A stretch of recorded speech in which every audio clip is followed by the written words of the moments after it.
എന്റെ പ്രിയപ്പെട്ടവരോട് പറയുകയാ, അല്ലാഹുവിന്റെ പരിശുദ്ധമായ ഖുർആൻ ഓതിയിട്ട് വെള്ളിയാഴ്ച ജുമഅയ്ക്ക് പോകുമ്പോ ഉസ്താദന്മാര് പറയുമല്ലോ, വാപ്പാ 5 നേരം നിസ്കരിക്കൂ. അല്ലാഹുവിന്റെ പള്ളിയുടെ മിനാരത്തിൽ നിന്ന് ബാങ്ക് വിളിക്കുന്ന ഒരു ദിവസം 5 നേരം ഹയ്യ അലൽ സ്വലാ ഹയ്യ അലൽ ഫലാ. അല്ലാഹുവിന്റെ പള്ളിയുടെ മിനാരത്തിൽ നിന്ന് ബാങ്ക് വിളിക്കുന്നുണ്ട്. നിസ്കരിക്കാൻ പറയുമ്പോ പടച്ചവരെ നിസാരമാക്കുന്നവരുണ്ടല്ലോ. എടാ ചെറുപ്പക്കാരാ, അല്ലാഹുവിന്റെ പള്ളിയിൽ നിന്ന് ബാങ്ക് വിളിക്കുമ്പോ കടത്തിണ്ണയിലും കലങ്ങിന്റെ മുകളിലും പോസ്റ്റിന്റെ മുകളിലും വെറുതെ ഇരിക്കുന്ന ചെറുപ്പക്കാരോട് പറയുന്ന മക്കളെ, ബാങ്ക് വിളിക്കുന്നടോ. ചെറുപ്പക്കാര് പറയുന്ന മറുപടി എന്തെന്നറിയോ? മുഅദ്ദിനിന്റെ ജോലി ചെയ്യുന്നു, അദ്ദേഹത്തെ ശമ്പളം കൊടുത്ത് നിർത്തിയിരിക്കുന്നത് ബാങ്ക് വിളിക്കാനാ. നിസാരമാക്കുകയാ. നിസ്കാരം നടക്കുമ്പോ പള്ളിയിലെ ഇമാമിന്റെ ജോലിയാ നിസ്കരിക്കലൂ.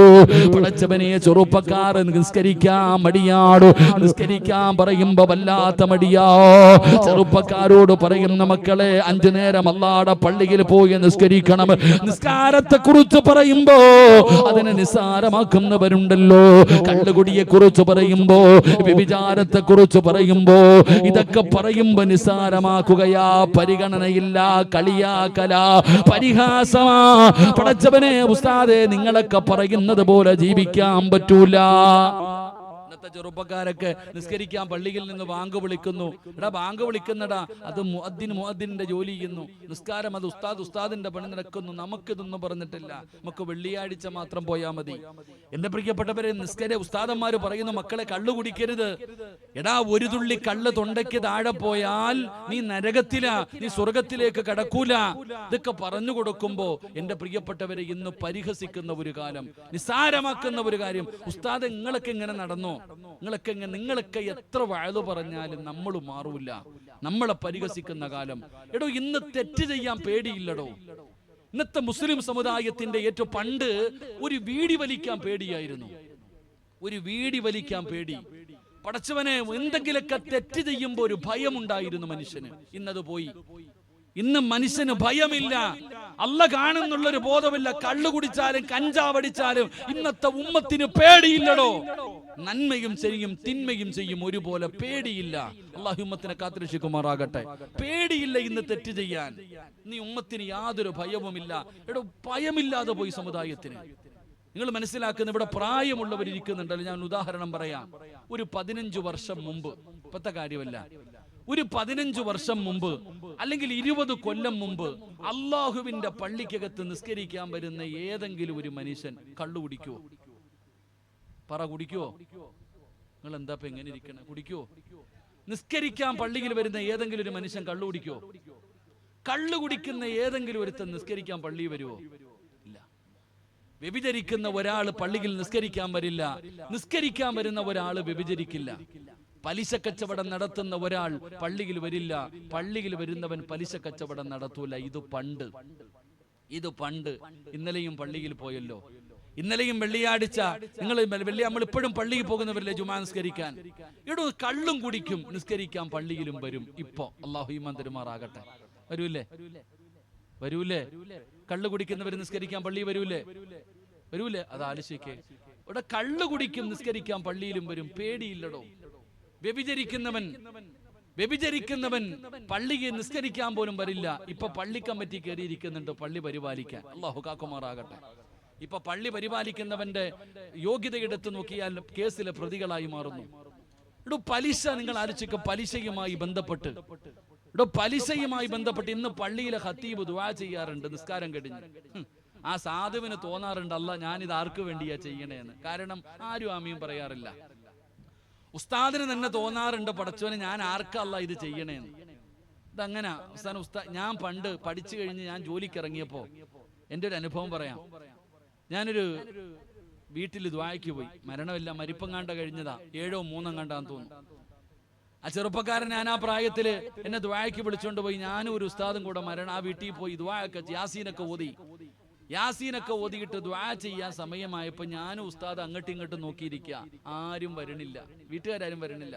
അപ്പൊ എന്റെ കൂടെയുള്ള ഉസ്താദ് പറയുന്നുണ്ട്, കാക്കാ ദുആ ചെയ്യാൻ പോവാ, വാ. ഇല്ല ഉസ്താദ് ചെയ്തോ, ഉസ്താദ് ചെയ്തോ. അവര് നമ്മളോട് ചെയ്യാൻ പറയാ, ഇവര് ചോറ് വിളമ്പിയിട്ട് നടക്കാം. കുറെ നേരം ഞാൻ ഇങ്ങനെ ഇരുന്നിട്ടും ആരും വരുന്നില്ല. ഉസ്താദ് ദുആ ചെയ്യാനാ പറയണേ. ഞാനപ്പോ ദുആ ചെയ്തു, അല്ലാഹുവേ ഈ ഓതിയ യാസീനിന്റെ പ്രതിഫലം എന്റെ വാപ്പാടെ ഖബറിലേക്ക് എത്തിച്ചേക്കണേ അല്ലാഹ്. കാരണം ഞാൻ എന്റെ വാപ്പായ്ക്ക് തന്നെ ഹദിയ ചെയ്തു, കാരണം ആ വീട്ടുകാർക്ക് ആർക്കും വേണ്ട.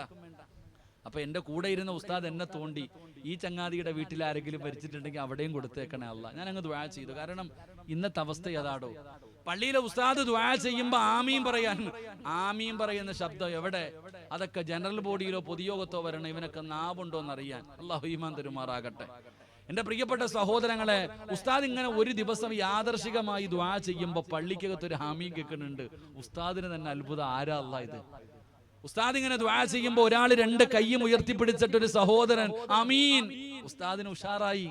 ആദ്യമായിട്ട് പള്ളിക്കകത്ത് ആമീൻ കേട്ടപ്പോഴത്തേക്ക് ഉസ്താദ് അങ്ങ് ദുആ ചെയ്യാൻ തുടങ്ങി. അല്ലാഹ് നീ സ്വർഗം കൊടുക്കണം, നല്ല മരണം കൊടുക്കണം. ഈ ചങ്ങാതിയുടെ ആമീന്റെ പവർ എല്ലാരും തല ഉയർത്തി നോക്കുന്നുണ്ട്.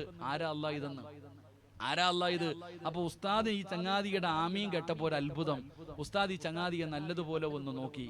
ഒന്നാമത്തെ സഫിൽ മുഅദ്ദിനിന്റെ തൊട്ടടുത്തിരുന്നിട്ട് ആമീൻ പറയുന്ന ചെറുപ്പക്കാരൻ, ആ സഹോദരനെ ഉസ്താദ് നല്ലതുപോലെ ഒന്ന് ശ്രദ്ധിച്ചു. രണ്ട് കൈയും ഉയർത്തിപ്പിടിച്ചുകൊണ്ട് ആമീൻ പറയുന്ന ചങ്ങാതിയെ നല്ലതുപോലെ നോക്കിയപ്പോ അവന്റെ പോക്കറ്റിന്റെ അകത്തിരിക്കുന്നുണ്ട്, നാളെയാണ് ശനിയാഴ്ച ബമ്പർ, കാരുണ്യ ഓണ ബമ്പർ. അള്ളാഹു നമുക്ക് ഈ മാതൃക അനുഗ്രഹിക്കുമാറാകട്ടെ. ലോട്ടറി പോക്കറ്റിന്റെ അകത്ത് വെച്ചിട്ടാ ഈ പഹയം പള്ളിക്കകത്തിരുന്ന് ആമീൻ പറയുന്നത്. അള്ളാഹു കാക്കുമാറാകട്ടെ. ആമീൻ പറയടോ, അള്ളാഹു ഈമാൻ നൽകുമാറാകട്ടെ.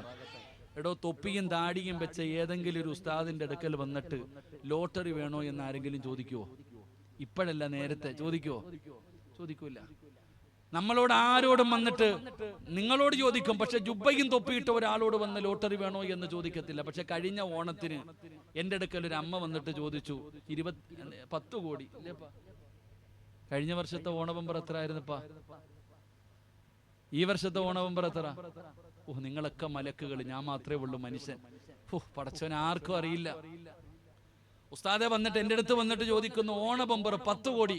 10 കോടിയാണെന്ന് തോന്നുന്നു. അപ്പൊ ഞാൻ ആ അമ്മയെ നോക്കിയിട്ട് ഇങ്ങനെ പറഞ്ഞു, അമ്മേ ഞങ്ങൾക്കിത് എടുത്തുകൂടാ, പാവാ, ഹറാമാ. ഞാൻ ആ അമ്മയോട് പറഞ്ഞു, ഞങ്ങൾക്കിത് ഹറാമാ. അമ്മ എന്നെ നോക്കിയിട്ടൊന്ന് ചിരിച്ചു. അമ്മ എന്നെ നോക്കിയിട്ട് വല്ലാതെ ഒന്ന് ചിരിച്ചു. ഞാൻ ചോദിച്ചു, എന്തേ അമ്മയെ ചിരിക്കണേ? അല്ല, നിങ്ങളുടെ ഒരു കാക്കാടെ കടയിലെ ഏജന്റാ ഞാൻ. അല്ലാഹു ഈമാൻ തരുമാറാകട്ടെ. ആ അമ്മ ചിരിച്ചതിനർത്ഥം നമ്മുടെ സമുദായത്തിലെ ഒരു കാക്കാടെ കടയിലെ ഏജന്റായി അമ്മ. അതാ ആ പാവ എന്നെ നോക്കി ചിരിച്ചത്. എടോ, നിങ്ങൾ നിസ്സാരമാക്കണ്ട. ഞാൻ തന്നെ ജോലി ചെയ്ത ഒരു പള്ളിയിൽ ഒരു കട ഉദ്ഘാടനത്തിന് ജോലിയൊക്കെ കഴിഞ്ഞിട്ട് അടുത്ത പള്ളി ജോലിയായി. ഒരു കട ഉദ്ഘാടനത്തിന് പോകുമ്പോൾ ഒരു സഹോദരൻ ഓടി വന്ന് മുണ്ട് അഴിച്ചിട്ടിട്ട് എൻ്റെ അടുത്ത് വന്നിട്ട് പറഞ്ഞു, സിറാജ് ഉസ്താദെ വയലൊക്കെ കേൾക്കാറുണ്ട് കേട്ടോ, ദുആ ചെയ്യണം, കച്ചവടത്തിലൊക്കെ ബർക്കത്തുണ്ടാകാൻ ദുആ ചെയ്യണം. ഞാൻ പറഞ്ഞു, അള്ളാഹു ബർക്കത്ത് ചെയ്യട്ടെ. ഞാൻ മുന്നോട്ട് നടന്നു പോയപ്പോൾ എൻ്റെ കൂടെ വന്ന സഹോദരൻ ചോദിച്ചു, ഉസ്താൻ അവൻ എന്ത് ജോലിയാണെന്നറിയോ? ഞാൻ പറഞ്ഞു, എനിക്കറിയില്ല. അല്ല, ബർക്കത്തിന് ദുആ ചെയ്തു. എനിക്കറിയില്ല. ഞാൻ എന്ത് ജോലിയാന്ന്?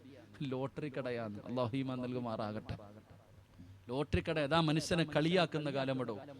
ഞാൻ പറഞ്ഞു വന്നത്, ഇന്ന് പള്ളിയിലെ അത്തീബിന് ഉസ്താദിന് വെള്ളിയാഴ്ച പള്ളിക്കകത്ത് കയറിയിട്ട് പലിശയെക്കുറിച്ച്, വ്യഭിചാരത്തെക്കുറിച്ച്, കള്ളുകുടിയെക്കുറിച്ച് പ്രസംഗിക്കാൻ പറ്റുമോ? പറ്റൂല. ഉസ്താദ് പ്രസംഗിച്ചാൽ പള്ളിക്കകത്ത് ഇരിക്കുന്നവന്മാർ പറയുന്നു, നമുക്കിട്ടാടാ താങ്ങുന്നതെന്ന്. കാരണം എല്ലാം അതിനകത്ത് തന്നെ ഉണ്ട്. കള്ളുകുടിയനുണ്ട്, എല്ലാ ടീമുണ്ട്. ഇതാ അവസ്ഥ. എന്റെ പ്രിയപ്പെട്ടവരെ, ഭയം നഷ്ടപ്പെട്ടു പോകുന്നു. പേടിയില്ല, തെറ്റുകൾ ചെയ്യാനും ഭയമില്ല. എന്തുകൊണ്ട്? എന്റെ പ്രിയപ്പെട്ട സഹോദരങ്ങളെ, ഉസ്താദന്മാർ ഇതൊക്കെ പറഞ്ഞു കൊടുക്കുമ്പോ നിസാരമാ. കള്ളു കുടിക്കരുത് മക്കളെ. കള്ളു കുടിക്കുന്നവൻ ഒരു തുള്ളി കള്ള് തൊണ്ടയ്ക്ക് താഴെ എത്തിയാൽ ഉസ്താദന്മാര് പറഞ്ഞു കൊടുക്കുന്ന കള്ളു കുടിക്കുന്നവനെ കുറിച്ച്, അവന് പെണ്ണ് കെട്ടിച്ചു കൊടുക്കരുത്, അവന്റെ കൂടെ നടക്കരുത്, അവന്റെ കൂടെ ഇരിക്കരുത്, അവനുമായിട്ട് സഹകരിക്കരുത്, അവനോട് സലാം പറയരുത്. ഇതൊക്കെ ഉസ്താദന്മാര് പറഞ്ഞു കൊടുക്കണം. ആരിപ്പാ നാളെ കഴിഞ്ഞ തോളി കൈയിട്ട് നടക്കേണ്ടവരാ. അല്ലാഹു ഈമാൻ നൽകുമാറാകട്ടെ. കുപ്പിയൊക്കെ എടുത്ത് റെഡിയാക്കി വെച്ചിട്ട് നടക്കുന്ന കാലം. എന്റെ പ്രിയപ്പെട്ട സഹോദരങ്ങൾ, അള്ളാഹു നമ്മുടെ ഉമ്മത്തിന് അള്ളാഹു കാത്തിരക്ഷിക്കുമാറാകട്ടെ. കള്ളുകുടി വല്ലാതെ, ഇപ്പൊ കള്ളു കുടിക്കുന്നവരൊക്കെ വളരെ കുറവാ. ഇല്ലേപ്പാ? കള്ളു കുടിക്കുക ആരെങ്കിലും കള്ളു കുടിക്കുന്നവരുണ്ടോ? ഇപ്പൊ കള്ളുകുടിയൊന്നും ഇല്ല, കഞ്ചാവ് അടിക്കുന്നത്. അള്ളാഹു കാക്കുമാറാകട്ടെ. കള്ളുകുടിയൊക്കെ പാവങ്ങൾ, കൂലിപ്പണിയൊക്കെ എടുത്തിടക്കണ പാവങ്ങൾ. ഇപ്പൊ അടിക്കണ എല്ലാം കഞ്ചാവ്, MDMഉം എന്തൊക്കെ സാധനങ്ങളാ. അള്ളാഹു ഉമ്മത്തിനെ കാക്കുമാറാകട്ടെ. ഇതൊക്കെ പറയുമ്പോ ചോദിക്കും, ഉസ്താദ് ഒന്ന് വലിച്ചു നോക്കാൻ പറയും വേണമെങ്കിൽ പിള്ളേർ കളിയാക്കും നമ്മളെ. എന്റെ പ്രിയപ്പെട്ട സഹോദരങ്ങളെ, നമ്മളിതൊക്കെ പറയുമ്പോ നിസ്സാരമാ.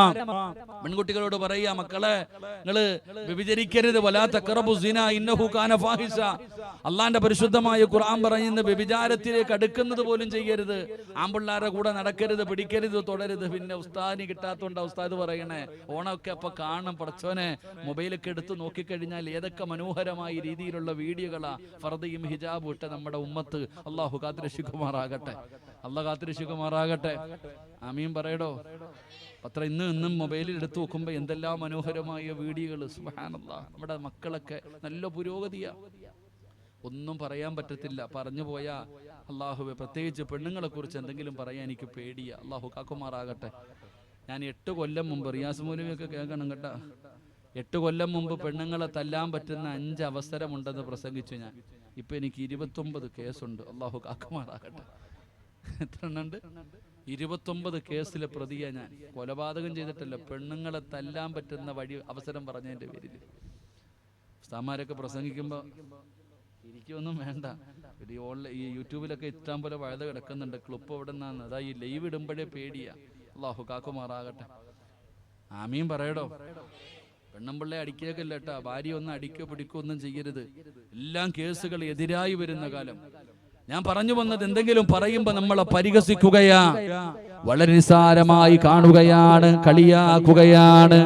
ഉസ്താദേ, നിങ്ങളൊക്കെ എന്തു പറഞ്ഞാലും ഞങ്ങൾ ഇങ്ങനാണ്, ഞങ്ങളെ മാറൂല, ഞങ്ങള് മാറൂല എന്ന് പറഞ്ഞുകൊണ്ട് അള്ളാന്റെ ദീനിനെ നാണം കെടുത്തുന്ന രീതിയിൽ ജീവിക്കുന്നവരുണ്ടല്ലോ. എന്റെ പ്രിയപ്പെട്ട ചെറുപ്പക്കാരാ, എങ്ങനെ വേണമെങ്കിലും ജീവിച്ചോ മക്കളെ, ഞങ്ങൾക്കൊന്നുമില്ല. എങ്ങനെ വേണമെങ്കിലും നിങ്ങളൊക്കെ ജീവിച്ചോ. അള്ളാനെ മറന്നുകൊണ്ട് ധിക്കാരികളെ പോലെ നിങ്ങൾ നടന്നോ.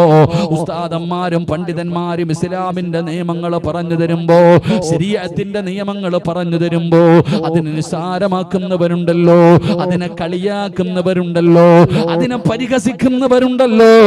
എങ്ങനെ വേണമെങ്കിലും നിങ്ങൾ നടന്നോ.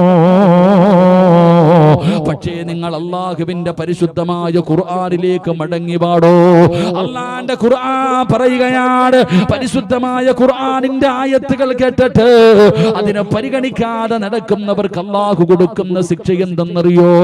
പടച്ചവനെ, പരിശുദ്ധമായ ഖുർആനിലെ 1-ാമത്തെ ആയത്ത് ഏതാണെന്ന് ചോദിച്ചാൽ പടച്ചവനെ എല്ലാവരും പറയും, ഉസ്താദേ ഇഖ്റ ബിസ്മി റബ്ബിക്കല്ലദീ ഖലഖ് ഖലഖൽ ഇൻസാന മിൻ അലഖ്. പരിശുദ്ധമായ ഖുർആനിലെ 1-ാമത്തെ ആയത്തിതാ. എങ്കിൽ അവസാനത്തെ ആയത്ത് ഏതെന്നറിയോ? അല്ലാഹുവിന്റെ വിശുദ്ധമായ ഖുർആനിലെ ഏറ്റവും അവസാനത്തെ ആയത്ത് ഏതെന്നറിയോ? ചെറുപ്പക്കാരാ, പഠിക്കണം പുന്നമോരു. എന്റെ പ്രിയപ്പെട്ട സഹോദരിമാരോട് പറയുകയാ, അല്ലാഹുവിന്റെ പരിശുദ്ധമായ ഖുർആനിലെ ഏറ്റവും അവസാനത്തെ ആയത്ത് ഏതാണെന്നറിയോ? വത്തഖൂ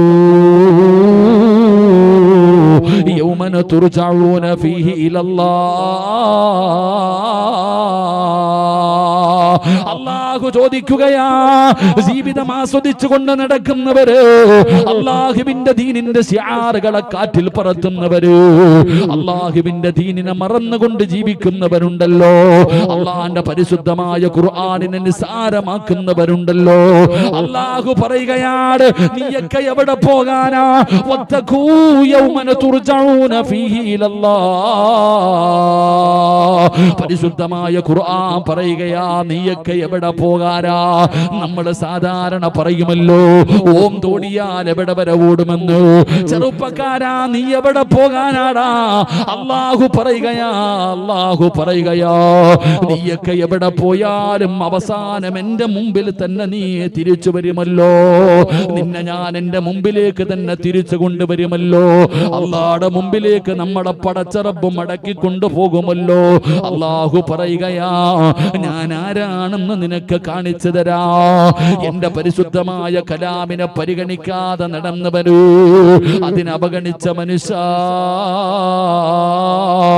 അല്ലാഹു പറയുകയാ, നിനക്ക് വേണ്ടി ഞാൻ ഒരുക്കി വെച്ചിരിക്കുന്നത് എന്താണെന്ന് ഞാൻ കാണിച്ചു തരാ. ഇന്നാ മിനൽ മുജ്രിമീന മുൻതഖിമോ. ഭയാനകമായ ശിക്ഷ, ഭയാനകമായ ശിക്ഷ അല്ലാഹു ഒരുക്കി വെച്ചിട്ടുണ്ടെന്ന് പരിശുദ്ധമായ ഖുർആനിലൂടെ അല്ലാഹു പറയുമ്പോ എന്റെ പ്രിയപ്പെട്ട സഹോദരാ, അല്ലാഹുവിനെ മറന്നുകൊണ്ട് ധിക്കാരികളെ പോലെ ഈ സമുദായത്തിന് നാണക്കേടുണ്ടാക്കുന്ന രീതിയിൽ പരിശുദ്ധമായ ദീനിന്റെ നിയമങ്ങൾ കാറ്റിൽ പറത്തിയിട്ട് ഈ ജീവിതം ആസ്വദിക്കുന്ന യുവത്വമേ, ഈ ഉസ്താദന്മാരെ പരിഹസിക്കുന്ന യുവത്വമേ, അല്ലാഹു പറയുകയാ, നിനക്കൊക്കെ വേണ്ടി ഞാൻ ഒരുക്കി വെച്ചിട്ടുണ്ട്, നിനക്കൊക്കെ വേണ്ടി ഞാൻ ഒരുക്കി വെച്ചിട്ടുണ്ട് ഭയാനകമായ ശിക്ഷ അല്ലാഹു ഒരുക്കി വെച്ചിരിക്കുകയാ. അതുകൊണ്ട് പ്രിയപ്പെട്ടവരോട് പറയുകയാ, അല്ലാഹനെ മറന്നു പോകരുത്, അഹങ്കാരികളാകരുത്. പടച്ചറപ്പിന്റെ ദീനിന്റെ മഹത്വം നമ്മൾ മനസ്സിലാക്കണം. അല്ലാതെ നമ്മളൊക്കെ ഇതിനെ അവഗണിച്ചുകൊണ്ട് നിസാരമാക്കിയിട്ട് അല്ലാഹനെ മറന്നു നടക്കുമ്പോ അല്ലാഹു ഒരുക്കി വെച്ചിരിക്കുന്ന ഭയാനകമായ ശിക്ഷയെ കുറിച്ച് അല്ലാഹന്റെ വിശുദ്ധമായ ഖുർആനെ പരിചയപ്പെടുത്തുകയാ. അതുകൊണ്ട് അല്ലാഹന്റെ ഖുർആനിനെ പരിഗണിക്കാത്തവർക്ക് അല്ലാഹു കൊടുക്കുന്ന രണ്ടാമത്തെ ശിക്ഷ, അല്ലാഹു ഭയാനകമായ ശിക്ഷ അവർക്ക് ഒരുക്കി വെച്ചിട്ടുണ്ടെന്ന് വിശുദ്ധ ഖുർആൻ. മൂന്നാമത്തെ ശിക്ഷ എന്തെന്നറിയോ? അല്ലാഹുവിന്റെ പരിശുദ്ധമായ കലാമിനെ പരിഗണിക്കാത്തവർക്ക്, അതിനെ നിസ്സാരമായി കാണുന്നവർ, പരിശുദ്ധമായ ഖുർആനിനെ അവഗണിക്കുന്നവർ, അവർക്ക് അല്ലാഹു ഒരുക്കി വെച്ചിരിക്കുന്ന മൂന്നാമത്തെ ശിക്ഷ എന്തെന്നറിയോ? അല്ലാഹു പറയുകയാ, അല്ലാഹു പറയുകയാ, വമൻ അറള അൻ ദിക്രി ഫഇന്ന ലഹു മഈശതൻ ലൻഖാ വനഹ്സുറുഹു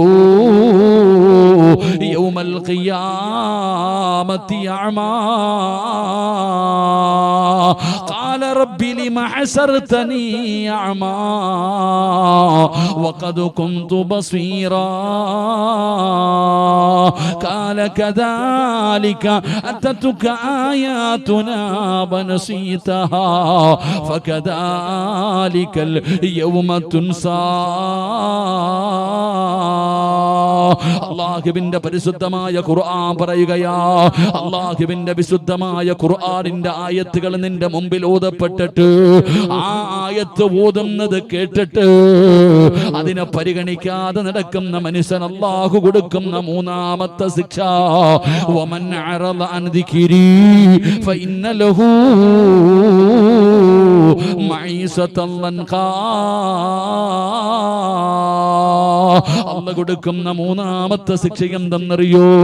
ഈ സദസ്സിലിരിക്കുന്ന സഹോദരങ്ങളോട്, പടച്ചവനെ ഈ സദസ്സിലിരിക്കുന്ന മുസ്ലിമിനോട് ചോദിക്കുകയാ, ജീവിതമൊക്കെ എങ്ങനെയുണ്ട്?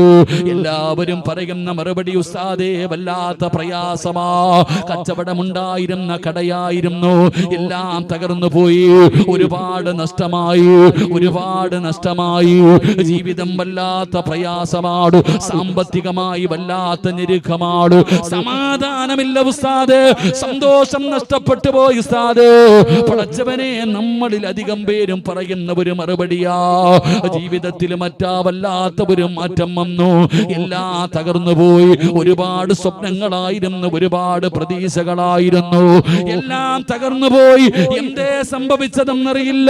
കച്ചവടമുണ്ടായിരുന്ന കടയ്ക്കകത്ത് കച്ചവടമില്ല, സമാധാനമുണ്ടായിരുന്ന വീടിനകത്ത് സമാധാനമില്ല, സാമ്പത്തികമായി മാനസികമായി ശാരീരികമായി തകർന്നു പോയല്ലോ, വല്ലാത്ത പ്രയാസത്തിലാ. അതിന്റെ കാരണമാണോ പറയുന്നത്? അതിന്റെ കാരണമാണോ പറയുന്നത്? അല്ലാഹുവിന്റെ പരിശുദ്ധമായ കലാം കേട്ടിട്ട് പരിഗണിക്കാത്ത മനുഷ്യ, വമൻ അറള അൻ ദിക്രി ഫഇന്ന ലഹു മഈശതൻ ലൻഖാ. അല്ലാഹു നിന്റെ ദുനിയാവിലെ ജീവിതം അങ്ങ് ഇടുക്കമാക്കുകയാ. അള്ളാഹു ദുനിയാവിലെ ജീവിതം വല്ലാത്ത ഇടുക്കമാക്കുകയാണ്. പഴയതുപോലെ കച്ചവടമില്ല, പഴയതുപോലെ സമ്പത്തില്ല. പടച്ചവനെ സന്തോഷവും സമാധാനവും ജീവിതത്തിൽ നഷ്ടപ്പെട്ടു. വല്ലാത്ത ഞെരുക്കമാണ്. ഉസ്താദേ, പണമുള്ളവൻ പറയുകയാ, ആവശ്യത്തിന് പണമുണ്ട്, കിടക്കാൻ വീടുണ്ട്, സഞ്ചരിക്കാൻ കാറുണ്ട്, കൂടെ കിടക്കാൻ ഭാര്യയുണ്ട്, കൂടെ നടക്കാൻ മക്കളുണ്ട്, എല്ലാം ഉള്ളവനും പറയുന്നത് ഉസ്താദേ മരിച്ചാ മതി, ഉസ്താദേ മരിച്ചാ മതി. ജീവിതം അവസാനിപ്പിക്കാൻ തോന്നുന്ന ഉസ്താദ്, അതിന്റെ കാരണം എന്തെന്നറിയോ? അത് അള്ളാഹു നിനക്ക് തന്നിരിക്കുന്ന ശിക്ഷയാ. പടച്ച റബ്ബ് തന്ന ശിക്ഷയാടോ. നീ അള്ളാന്റെ കലാമിനെ കളിയാക്കിയപ്പോ, അള്ളാഹുവിന്റെ ഖുർആനിനെ അവഗണിച്ചപ്പോ, പരിശുദ്ധമായ ഖുർആനിന്റെ ആയത്തുകളെ നിങ്ങളൊക്കെ നിസാരമാക്കിയപ്പോ, അള്ളാഹുടെ കലാമല്ലേ, പടച്ച റബ്ബിന്റെ കലാമല്ലേ, അതിനെ പരിഗണിക്കാതെ വന്നപ്പോ അള്ളാഹു തന്ന ശിക്ഷയാ. ജീവിതത്തിലെ സർവ്വതം നഷ്ടപ്പെട്ടു പോയല്ലോ, സമാധാനം നഷ്ടപ്പെട്ടു പോയല്ലോ, എല്ലാം തകർന്നു പോയിട്ട് ഇന്ന് നിന്റെ ജീവിതം കണ്ണീരാണല്ലോ. നിന്റെ കുടുംബം ഇന്ന് ഉറക്കമില്ലാത്ത കുടുംബമായി മാറിയല്ലോ. അതിന്റെ കാരണമാ പറയുന്നത്, അള്ളാഹുവിന്റെ കലാമിനെ പരിഗണിക്കാതെ വരുമ്പോ അള്ളാഹ് അവന് കൊടുക്കുന്ന ശിക്ഷയാ. ഇവിടെ മാത്രമല്ല, ഇവിടെ മാത്രമല്ല, അള്ളാഹു പറയുകയാ, പടച്ചവനെ നാളെ പള്ളിപ്പറമ്പിലെ ഖബറിനകത്ത് നിന്ന് എഴുന്നേറ്റ് വരുന്ന ദിവസമുണ്ടല്ലോ. ഖാല റബ്ബി ലിമ ഹസർതനി അഅമാ വഖദ് കുന്തു ബസീറാ. ദുനിയാവില് മാത്രമല്ല, ദുനിയാവില് മാത്രമല്ല, പടച്ചവനെ നാളെ ഖബറിനകത്ത് നിന്ന് എഴുന്നേറ്റ് വരുന്ന ദിവസമുണ്ടല്ലോ. നിന്റെ കണ്ണ് കാണുന്നില്ല, നിന്റെ ചെവി കേൾക്കുന്നില്ല, അന്ധനെ പോലെ തപ്പിത്തടഞ്ഞുകൊണ്ട് ഖബറിനകത്ത് നിന്ന് എഴുന്നേറ്റ് വരുമ്പോ നീ അള്ളാഹുവോട് ചോദിക്കുന്നു, അല്ലാ, ദുനിയാവിൽ എനിക്ക് കണ്ണ് കാണുമായിരുന്നല്ലോ റബ്ബേ, ചെവി കേൾക്കുമായിരുന്നല്ലോ റബ്ബേ, ഇന്നെന്തു പറ്റി പടച്ചവര്? കണ്ണ് കാണുന്നില്ല, ചെവി കേൾക്കുന്നില്ല. അല്ലാഹുവേ എന്തു പറ്റിയെന്ന് പടച്ച റബ്ബിനോട് ചോദിക്കുമ്പോ അല്ലാഹു പറയുകയാ, കാല കദാലിക അത്തതുക ആയാതുനാ ഫനസീതഹാ വകദാലികൽ യൗമ തുൻസാ. അല്ലാഹുവിന്റെ പരിശുദ്ധമായ ഖുർആനിന്റെ ആയത്തുകൾ ഓതിയിട്ട് ഉസ്താദന്മാര് പറഞ്ഞതെന്നല്ലോ, മക്കളെ നീ പാവപ്പെട്ടവരെ സഹായിക്കൂ, യതീമീങ്ങളെ സഹായിക്കൂ. അല്ലാഹു നിനക്ക് തന്നിരിക്കുന്ന സമ്പത്ത് നിനക്ക് അല്ലാഹു തന്നിരിക്കുന്ന ഒരു പരീക്ഷണ വസ്തുവാ. ഇത് പാവപ്പെട്ടവന്റെ അവകാശപ്പെട്ടത് കൊടുക്കട്, നീ നല്ല കാര്യങ്ങൾക്ക് വേണ്ടി ചെലവഴിക്കട്. അല്ലാഹുവിന്റെ പരിശുദ്ധമായ പള്ളികൾക്ക് കൊടുക്കട്, രോഗികൾക്ക് കൊടുക്കട്, ഖുർആൻ പഠിക്കുന്ന മക്കൾക്ക് കൊടുക്കട്. നിങ്ങൾ ഒരുപാട് സദഖ ചെയ്യട്. ഇതാണ് പ്രതിഫലമെന്ന് പരിശുദ്ധമായ ഖുർആൻ നിങ്ങൾക്ക് പറഞ്ഞു തരുമ്പോൾ, ക്യാൻസർ പിടിച്ചവന്, മാരകമായ രോഗം പിടിച്ചവന് നിന്റെ കണ്ണിന്റെ മുമ്പിൽ വന്ന് കൈനീട്ടിയിട്ട് കൊടുത്തില്ലല്ലോ, പരിഗണിച്ചില്ലല്ലോ, അവഗണിച്ചില്ലേ, നിസാരമാക്കിയില്ലേ? അല്ലാഹുവിന്റെ പരിശുദ്ധമായ ഖുർആൻ പഠിച്ച 15 മക്കള് നിങ്ങളുടെ കണ്ണിന്റെ മുമ്പിലിരുന്ന് ഹാഫിളീങ്ങളായിട്ട് ഇന്ന് സനദ് വാങ്ങിയിട്ട് നിരന്നിരിക്കുന്നല്ലോ. ഒരുപാട് മക്കള് പഠിക്കുന്ന സ്ഥാപനമാണല്ലോ. ഈ നാടിന്റെ വെളിച്ചമല്ലേ, ഈ നാടിന്റെ ഐശ്വര്യമല്ലേ. അൽഹംദുലില്ലാഹ്. ഉസ്താദേ, സ്ഥാപനത്തിനെ സഹായിച്ചവരോട് പറയുകയാ, ഈ 15 മക്കള് ഹാഫിളീങ്ങളായ മക്കള്, ഇവർക്ക് ഭക്ഷണം കൊടുത്ത ഉപ്പാ, നിനക്ക് എത്ര വലിയ പ്രതിഫലമാ റബ്ബ് തരുന്നതെന്ന് നീ ചിന്തിച്ചിട്ടുണ്ടോ?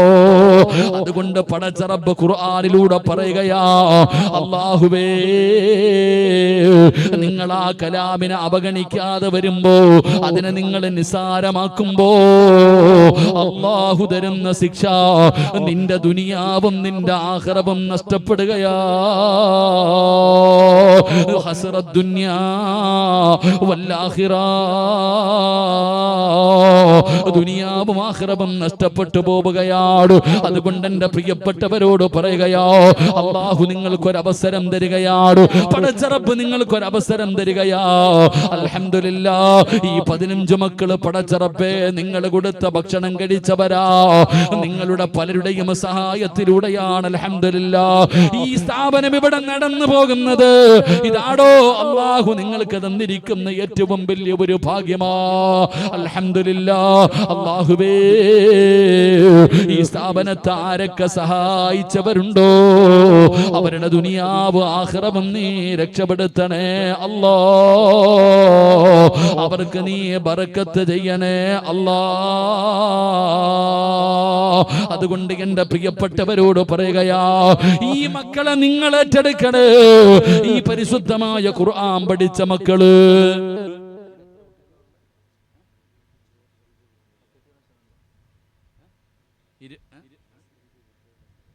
അൽഹംദുലില്ലാഹ് 25 മക്കൾ. ഈ മക്കൾ ഈ പഠിക്കുന്ന 15 പേരല്ലേ ഇന്ന് 14 പേര്, 14 മക്കൾ ഹാഫിളീങ്ങളായി. അള്ളാഹു ഈ മക്കൾക്ക് അള്ളാഹു ഖുർആൻ അവരുടെ ഹൃദയത്തിൽ അള്ളാഹു ഉറപ്പിച്ചു കൊടുക്കുമാറാകട്ടെ. ആമീൻ പറയടോ. നിങ്ങളൊക്കെ ഭക്ഷണം കൊടുത്തിട്ടല്ലേ ഈ മക്കൾ പഠിച്ചത്. 25 വിദ്യാർത്ഥികൾ ഇവിടെ പഠിക്കുന്നു. അൽഹംദുലില്ലാഹ്. അള്ളാഹു മക്കൾക്ക് നാഫിയ ഇൽമ നൽകി ഗ്രഹിക്കുമാറാകട്ടെ. എന്റെ പ്രിയപ്പെട്ട സഹോദരങ്ങൾ, അള്ളാഹു സമ്പത്ത് തന്നിരിക്കുന്ന എന്തിനാ? അത് പരീക്ഷണ വസ്തുവാ. അത് അല്ലാഹു പരീക്ഷിക്കാൻ തന്നതാ. അത് നീ ചെലവഴിക്ക്, നല്ല കാര്യങ്ങൾക്ക് കൊടുക്ക്. എന്റെ പ്രിയപ്പെട്ടവരെ, പാവങ്ങൾക്കും യതീമീങ്ങൾക്കും പള്ളികൾക്കും രോഗികൾക്കും സ്ഥാപനങ്ങൾക്കും ഇതുപോലെയുള്ള മക്കൾക്ക് ഭക്ഷണം കൊടുക്ക്. അല്ലാഹു ബർക്കത്ത് ചെയ്യുമാറാകട്ടെ. ഇപ്പൊ സംഘാടക ബക്കറ്റ് നിങ്ങളുടെ മുമ്പിലേക്ക് വരുന്നു. നിങ്ങളുടെ മുമ്പിലേക്ക് ബക്കറ്റ് വരുന്നു. ഈ ബക്കറ്റിന്റെ അകത്ത് പൈസ ഇട്ടാൽ ആർക്കാ നേട്ടം? നിനക്കാ നേട്ടം, അല്ലാഹ്ക്കല്ല. നമ്മുടെ പൈസ അല്ലാഹ്ക്ക് വേണ്ട. നമ്മുടെ മുന്നിലേക്ക് ബക്കറ്റ് വരുമ്പോ ആ ബക്കറ്റിന്റെ അകത്ത് നമ്മുടെ കയ്യിലുള്ളത് എടുത്തു കൊടുത്താ നമുക്ക് കിട്ടുന്ന പ്രതിഫലം എന്താ? നിനക്ക് വരാനിരിക്കുന്ന വിപത്തുകൾ സദക്ക തട്ടിമാറ്റുമെന്ന് നബിയുനാ റസൂലുള്ളാഹി. അസ്സദഖത്തു റദ്ദുൽ ബലാ. വരാനിരിക്കുന്ന വിപത്തുകൾ, അപകടങ്ങൾ, ദുരന്തങ്ങൾ ഇതെല്ലാവർക്കും അറിയാം. ഇതെല്ലാവർക്കും അറിയാത്ത ആരുമില്ല. ബക്കറ്റ് മുമ്പിൽ വരുമ്പോ നമ്മൾ പൊട്ടം കളിക്കും. നമ്മൾ അങ്ങോട്ടും ഇങ്ങോട്ടും തിരിഞ്ഞു നോക്കും. നിക്ക് ഉസ്താദെ പോലെ അവിടെ നിൽക്കി, ബക്കറ്റ് എടുക്കല്ലേ, എടുത്തവിടെ നിന്നോ. ഉദാഹരണം ഞാൻ പറയാം. ഇന്ന് വയല് കടിഞ്ഞ് തിരിച്ച് വീട്ടിലേക്ക് ചെന്നു. താമസിച്ചു എന്ന് പറഞ്ഞ് ചാടി ബാത്റൂമിനകത്ത് കയറി തെറ്റിയടിച്ച് താഴെ വീണു. അള്ളാഹു നമ്മളെ കാക്കുമാറാകട്ടെ.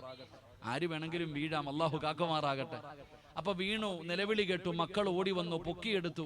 അൽഹംദുലില്ലാഹ്, പെട്ടെന്ന് പൊക്കിയെടുത്തു. ഒന്നീ അസീസി അല്ലെങ്കിൽ നേരെ മെഡിക്കൽ കോളേജ്, എങ്ങോട്ടെങ്കിലും മെഡിസിറ്റി എങ്ങോട്ടെങ്കിലും കൊണ്ടുപോയ ഉടനെ ഡോക്ടർ പറയുകയാ, ഐസിയുവിന്റെ വാതിൽ തുറന്നിട്ട് പറഞ്ഞ് AC-ക്കകത്ത് കയറ്റി കിടത്തിക്കൊള്ളാം. നേരെ അകത്തോട്ട് കയറ്റി. കുറച്ചു കഴിഞ്ഞ് ഡോക്ടർ വന്നിട്ട് പറയുകയാ, ബ്ലഡ് ക്ലോട്ടായിട്ടുണ്ട്, ഇത്തിരി സീരിയസ് ആണ്, സർജറി വേണം, 24 മണിക്കൂർ കഴിഞ്ഞിട്ട് എന്തെങ്കിലും പറയാം. നാളെ രാവിലെ ഇവിടുത്തെ പ്രിൻസിപ്പാൾ ഉസ്താദിന്റെ റൂമിന്റെ മുമ്പിൽ നിന്റെ മോൻ വന്ന് നിൽക്കുന്നുണ്ട്. ഉസ്താദ് ചോദിച്ചു, എന്തിനാ മോനെ വന്നേ? ഉമ്മ പറഞ്ഞു വിട്ടതാ ഉസ്താദ്, ഇന്നലെ രാത്രി വാപ്പ ബാത്റൂമിനകത്ത് വീണിട്ട് വയ്യാതിപ്പോ ഹോസ്പിറ്റലിൽ കിടക്ക, ഉമ്മ വിട്ടതാ. എന്താ മോനെ? ഉസ്താദ്, കുട്ടികൾക്ക് ഒരു നേരത്തെ ഭക്ഷണത്തിന്റെ പൈസ ഉണ്ട്. ഉസ്താദ് മുത്തല്ലിങ്ങളെയൊക്കെ ഒന്ന് വിളിച്ചിരുത്തിയിട്ട് ദുആ ചെയ്യണം, എന്റെ വാപ്പ രക്ഷപ്പെടാൻ. ഉസ്താദിന്റെ അടുക്ക വന്നിട്ട് ദുആ ചെയ്യണം എന്നല്ല പറയുന്നത്, അതിനോടൊപ്പം ഒരു സദക്ക കൊടുത്തിട്ട് പറയാ ദുആ ചെയ്യാൻ. അപ്പൊ നിങ്ങൾക്കറിയാം സദക്ക കൊടുത്താൽ രക്ഷപ്പെടുമെന്ന്. അല്ലാഹു ഈമാൻ തരുമാറാകട്ടെ. പാവപ്പെട്ടവൻ കണ്ണിന്റെ മുമ്പിൽ വന്ന് ചോദിച്ചപ്പോ കൊടുക്കാൻ വയ്യ. ഭർത്താവിന് ക്യാൻസറിന്റെ ടെസ്റ്റിന് അയച്ചിട്ടുണ്ട്. എന്റെ സഹോദരിയുടെ മുമ്പിൽ ബക്കറ്റുമായിട്ട് വരുമ്പോ മിണ്ടാതിരുന്നു, ഒന്നും കൊടുക്കാൻ വയ്യ. ആ സഹോദരിയുടെ ശരീരത്തിൽ ഒരു മുഴ കണ്ടു. ഡോക്ടർ പറഞ്ഞു ഒന്ന് ബയോപ്സി അയക്കണം, ക്യാൻസർ ആണോ എന്ന് ടെസ്റ്റിന് അയച്ചപ്പോ സ്വർണ്ണമോതിരം പള്ളിക്ക്. അൽഹംദുലില്ലാഹ്. അപ്പം കൂരി കൊടുക്കാൻ അറിയാം. കാരണം നിങ്ങൾക്കറിയാം സദക്ക വിപത്തിനെ തട്ടിമാറ്റും, രോഗത്തിനെ മാറ്റും. എന്റെ പൊന്നാര ചങ്ങാതിമാരെ, 25 വിദ്യാർത്ഥികൾ പഠിക്കുന്ന ഖുർആൻ പഠിക്കുന്ന മക്കൾ, ഫേസ്ബുക്കും വാട്സപ്പും ഇൻസ്റ്റാഗ്രാം ഒന്നുമില്ല. അള്ളാന്റെ ഖുർആൻ പഠിക്കുന്ന മക്കൾ, ആ മക്കളുടെ ഭക്ഷണത്തിന് വേണ്ടി, അവരുടെ ചെലവിന് വേണ്ടി ബക്കറ്റ് നിന്റെ മുമ്പിലേക്ക് വരുന്നു. അള്ളാഹു തന്നതിൽ നിന്ന് ഒരൽപ്പം എടുത്ത ബക്കറ്റിന്റെ അകത്തിട്. നിനക്ക് വരാനിരിക്കുന്ന ദുരന്തം, നിനക്ക് വരാനിരിക്കുന്ന അപകടം, നിന്റെ ശരീരത്തിൽ ഏത് മാരക രോഗത്തിന്റെ അണുക്കളുണ്ടെങ്കിലും ഈ സദക്കയ്ക്ക് അത് കരിച്ചു കളയാൻ കഴിയുമെന്ന് ആദരവായ പ്രവാചകൻ നബി മുഹമ്മദ് മുസ്തഫ മനസ്സറിഞ്ഞിട്ട് അൽഹംദുലില്ലാഹ് എന്റെ കയ്യിലുള്ളതിൽ ഒരല്പം അള്ളാഹുവിന്റെ ഖുർആൻ പഠിക്കുന്ന മക്കൾക്ക് വേണ്ടി മാറ്റിവെക്കാൻ കഴിഞ്ഞാൽ ബാത്റൂമിൽ വീഴാതെ തന്നെ രക്ഷപ്പെടും. അള്ളാഹു നമ്മളെ കാക്കുമാറാകട്ടെ. ഇടപെടിയാതെയും രക്ഷപ്പെടാൻ സദക്ക കൊണ്ട് കഴിയുന്നവർ നല്ല കാര്യം. എത്രയോ അപകടങ്ങൾ, ദുരന്തങ്ങൾ രക്ഷപ്പെടുന്നത് സദക്ക കൊണ്ടാ. എത്രയോ മാരകമായ രോഗങ്ങൾ. അള്ളാഹുവേ പടച്ചവനെ, ആരെല്ലാം ഈ മക്കളെ സഹായിക്കുന്നുണ്ടോ അവരെ നീ ഏറ്റെടുക്കണേ തമ്പുരാൻ. ഇനി പൊക്കോ അൽഹംദുലില്ലാഹ്. എല്ലാവരും ഒന്ന് പോക്കറ്റ് കൈയിട്ടെ, ഒന്ന് പോക്കറ്റ് കൈയിടോ എല്ലാവരും. ഒന്നിട്ടോ അൽഹംദുലില്ലാഹ്. ഒന്നിട്ടോ, ചുമ്മാതിട്ടോ, പൈസ എടുത്തില്ലെങ്കിലും കൈയിട്ടോ. പോക്കറ്റിൽ പ്രതിഫലമുണ്ട്. സ്വല്ലല്ലാഹു അലാ മുഹമ്മദ്.